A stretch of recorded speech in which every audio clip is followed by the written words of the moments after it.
இந்த வீடியோவில் நம்ம என்ன பார்க்க போகிறோம்னா, மீனராசிக்காரர்களுக்கு 2026 பிப்ரவரி மாதம் எத்தகைய ஒரு மாதமாக இருக்க போகிறதுங்கிறது இந்திய வேத ஜோதிட அடிப்படையிலான சயின்டிஃபிக் வேதிக் அஸ்ட்ராலஜி முறையில் எதையுமே மிகைப்படுத்தாமல் உள்ளது உள்ளவாறு இந்த பரிகாரங்கள் அது மாதிரி ஒரு மூட நம்பிக்கைக்குள்ளே போகாமல் துல்லியமாக சயின்டிஃபிக்காக நம்ம பார்க்க போகிறோம்.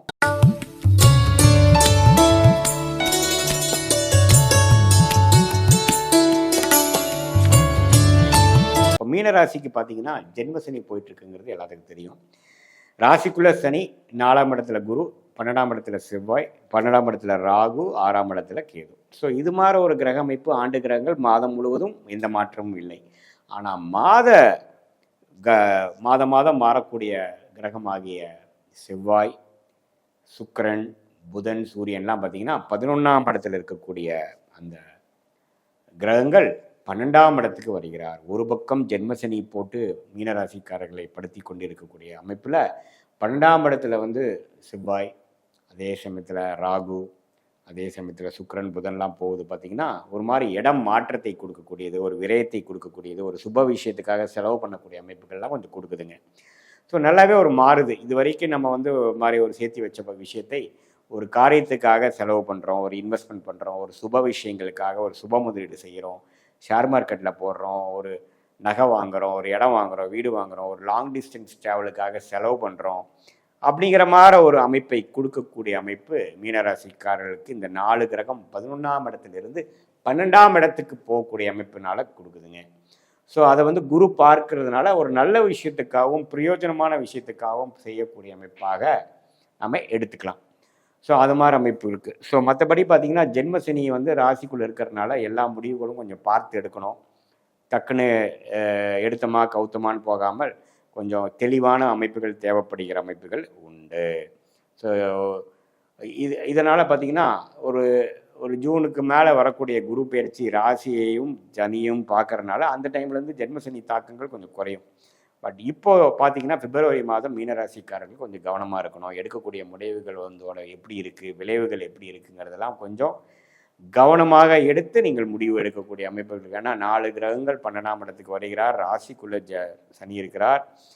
ஸோ இப்படி இருக்கும் பொழுது குரு ஒன்று தான் நமக்கு தொழிலை 10ஆம் இடத்தை பார்க்குறது நல்ல விஷயமாக இருக்கிறதுனால கொஞ்சம் பொறுமையாக அதிகமான ஒரு செலவுகள், அதிகமான முதலீடுகள் பெறக்கூடிய அமைப்புக்குள்ளே போகாமல் கொஞ்சம் தீர ஆராய்ந்து நம்ம பேசக்கூடிய வார்த்தையாக இருக்கட்டும், பேசக்கூடிய விஷயமாக இருக்கட்டும், எல்லாமே ஓரளவுக்கு பொறுமையாக வேகத்தை காட்டிலும் விவேகமாக செயல்பட வேண்டும் என்றது மீனராசிக்காரர்களுக்கு ரொம்ப முக்கியமான ஒரு அறிவுரையாக இந்த பிப்ரவரி மாதம் 2026 நம்ம தெரிஞ்சுக்க வேண்டிய அமைப்புகள் உண்டு. ஸோ ராஜோகாதிபதி ஆகிய செவ்வாய் 12ஆம் இடத்துக்கு வரும்பொழுது முதலீடுகள், ஒரு விரயங்கள், வெளிநாடு விஷயங்கள், வெளி மாநில விஷயங்கள், ட்ராவலிங், அது மாதிரி விஷயங்கள் எல்லாமே கொஞ்சம் பாசிட்டிவாக கொடுக்கக்கூடிய அமைப்புகள் இருக்குது. ஸோ மீனராசிக்காரர்களாகிய நீங்கள் இப்போ இந்த வருஷத்தில் திருமண விஷயங்கள் அதெல்லாம் கொஞ்சம் அவாய்ட் பண்ணிக்கிறது நல்லது. 2027 நீங்கள் கன்சிடர் பண்ணலாம்.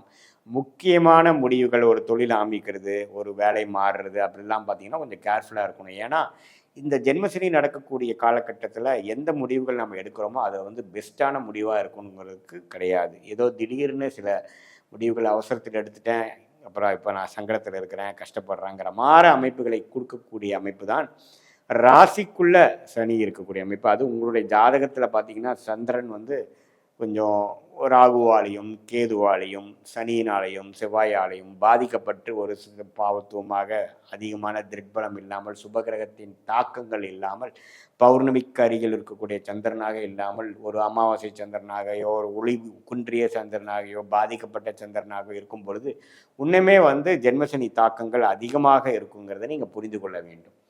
ஸோ இதுதான் மீனராசிக்காரர்களுக்கு இந்த 4 கிரக பயிற்சியும் பிப்ரவரி மாத பலனும் கொஞ்சம் ஒரு மாதிரி சுமாராக இருக்குது. பண விஷயத்தில் கொஞ்சம் கேர்ஃபுல்லாக இருக்கணும் அப்படிங்கிறத தெரிந்து கொள்ள வேண்டும். இது பொதுவான பலனை தவிர உங்களுடைய பிறந்த தேதி, பிறந்த நேரம், பிறந்த ஊரை வைத்து வரக்கூடிய உங்களுடைய ஜென்ம ஜாதகத்தில் நீங்கள் எந்த லக்னத்தில் பிறந்தீங்க, மீன ராசியாக இருந்தாலும் லக்னம் என்ன, அதெல்லாம் வைத்து பார்க்கும் பொழுது லக்னாதிபதி எப்படி இருக்கிறார், ராசி அதிபதி குரு எங்கே இருக்கிறாருன்னு நம்ம பார்த்தோம். 4ஆம் இடத்துலேருந்து 10ஆம் இடத்தை பார்க்குறாரு. அதே மாதிரி லக்னாதிபதி எங்கே இருக்கிறார் கோச்சாரத்தில், அதோட அமைப்புகள் எப்படி, ஸ்தானபலம் திக்பலம் உங்கள் ஜாதகத்தில் எப்படி இருக்குது, தசாபுக்திகளை வரக்கூடிய அருமையான தசாபுக்திகள் அந்த லக்னத்துக்கு போய் கொண்டிருக்கிறதா, அல்லது சுமாரான தசைகள் போயிட்டு வந்துருக்குது. ஆனால் கோச்சார அமைப்பு ராசிக்கும் தசாபுத்திகள் லக்னத்துக்கும் நம்ம பார்க்கணும்.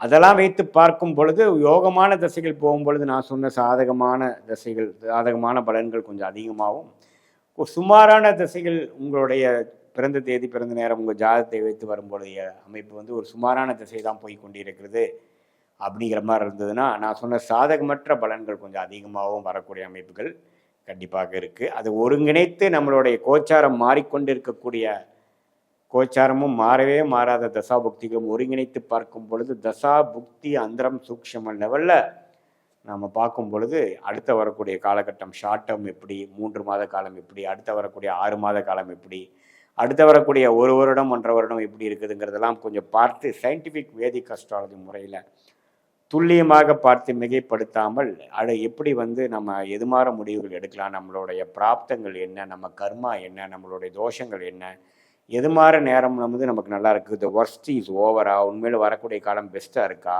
அல்லது இன்னும் கொஞ்சம் வேகமாக போகலாமா, அல்லது பொறுமையாக இருக்கலாமா, எந்த நேரத்தில் இடம் மாறலாம், எந்த நேரத்தில் ஒரு தொழிலில் இன்வெஸ்ட் பண்ணலாம், எந்த நேரத்தில் வந்து வேலையை மாறலாம் அப்படிங்கிறதெல்லாம் நம்ம கொஞ்சம் வரக்கூடிய தசா புக்தி அந்தர சூக்ஷ்மமும் இப்போ நம்ம சொன்ன கோச்சார மீன ராசிக்காரர்களுக்கு எப்படி இருக்குங்கிறது ஒருங்கிணைத்து பார்க்கும் பொழுது உண்மையே துல்லியமான பலன்கள் நம்மளுடைய பிராப்தங்களை தெரிந்து அதுக்கு தகுந்த நேரத்தில் அந்தந்த முடிவுகளாக இருக்க வேண்டியதாக இருந்தால், அதாவது கல்யாண விஷயமா இருந்தாலும் சரி, குழந்தைகள் விஷயமா இருந்தாலும் சரி, தொழில் வேலை விஷயமா இருந்தாலும் சரி, உடல் நலம் எப்போ ரெடி ஆகுங்கிறதா இருந்தாலும் சரி, கடன் விஷயங்கள் எப்போ நமக்கு வந்து சரியாகும், எப்போ வந்து நம்ம ஓரளவுக்கு நிறைவான வாழ்க்கையை வாழ்வோம், டென்ஷன் ஃபினான்ஷியல் செட்டில்மெண்ட் நமக்கு எப்போ கிடைக்கும் அப்படிங்கிற மாதிரி விஷயங்கள் எல்லாம் நம்மளுடைய லக்னம் பாவங்கள் எப்படி போய் கொண்டிருக்கிறது, தசாபுக்திகள் என்ன போய் கொண்டிருக்கிறது, என்ன மாதிரி ஆதிபத்தியம் பெற்ற கிரகங்கள் இப்போ போயிட்டுருக்கிறது, எப்போ நல்ல ஆதிபத்திய கிரகம் வரும், அந்த நேரத்தில் கோச்சாரத்தில் நமக்கு எப்போ ஒரு நல்ல அமைப்பு நமக்கு கிடைக்குதுங்கிறதெல்லாம் சேர்த்து வைத்து பார்க்கும் பொழுது ஒன்றுமே வந்து நம்மளுடைய வாழ்க்கையை உத்வேகப்படுத்துகிற மாதிரி சில இம்பார்ட்டண்ட்டான முடிவுகளை அவசரமாக செய்யாமல் பொறுமையாக காலம் தெரிந்து, இதுதான் பழங்காலத்துக்கு முன்னாடிலாம் பார்த்திங்கன்னா அரசர்கள்லாம் வந்து எந்த நேரத்தில் படை எடுக்கணும், எந்த நேரத்தில் வந்து சில விஷயங்கள் செய்யணும்லாம் தெரிந்து பண்ணார்கள். அது மாதிரி இப்போவும் பார்த்திங்கன்னா இந்த நவீன காலத்துலேயும் சில ரிஸ்க்கான விஷயங்கள் செய்கிறோம். ஒரு தவறான முடிவுகள் எடுப்பதற்கும் நம்ம விலை கொடுக்கறது பார்த்திங்கன்னா ரொம்ப மிகப்பெரிய விலையாக இருக்குது. சமய விரயங்கள் ஆகிறது, அதே சமயத்தில் பொருள் விரயங்கள் ஆகிறது. அதுக்கப்புறம் நம்ம வந்து ரெமெடி பண்ணி நம்ம அடுத்த ரீகோர்ஸ் பண்ணுறதுக்கு பார்த்திங்கன்னா நம்மவே வந்து நமக்கு சேதாரமாகுது. நம்ம ஒரு 1000 வருடம் வாழ போகிறது இல்லை. நம்ம ஆயுசு நல்லா இருக்கும் பொழுது ஒரு 70 வருஷம் 80 வருஷம் வாழ்கிறோம். அதில் வந்து நிறைய ஆண்டுகள் தவறான முடிவுகள் எடுத்து நம்ம வாழ்க்கையில் கஷ்டப்பட்டோம்னா கொஞ்சம் வாழ்க்கையில் மீண்டு வர்றது கஷ்டங்கிறதுனால இதை இந்திய வேத ஜோதிடத்தை புரிந்து கொண்டு அது மூலமாக நம்மளுடைய பிராப்தத்தை தெரிந்து கொண்டு அதுக்கு தகுந்த மாதிரி வாழ்க்கையில் எதிர்நீச்சல் போடாமல் நேர்கோணமாக போகும்பொழுது வாழ்க்கையில் எளிதில் வெற்றி பெற முடியும் என்று சொல்ல விரும்புகிறேன். மீண்டும் மற்றொரு காணொளியில் சந்திப்போம். நன்றி, வணக்கம்.